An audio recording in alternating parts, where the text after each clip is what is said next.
Hello বন্ধুরা, আসসালামু আলাইকুম। কেমন আছেন বন্ধুরা? সাদ গার্ডেন থেকে আপনাদের স্বাগতম।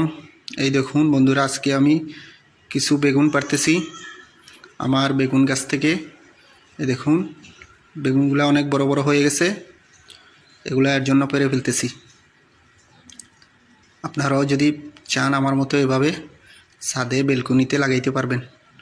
শুধু জৈব সার দিয়ে, আমি শুধু জৈব সার ব্যবহার করি, না হয় পুরনো গোবর সার ব্যবহার করতে পারবেন আপনারা। এই দেখুন টবের মাঝে সুন্দর সুন্দর গাছ হয়।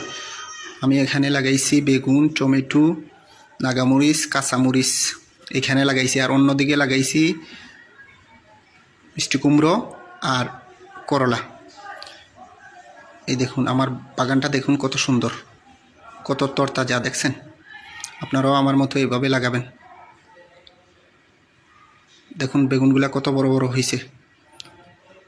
আমি আমার এই গার্ডেন থেকে অনেক বেগুন পারছি আমি, দেখছেন। দেখুন কত সুন্দর বেগুন। আমার এই ভিডিওটা ভালো লাগলে লাইক, শেয়ার, কমেন্ট করে দেবেন।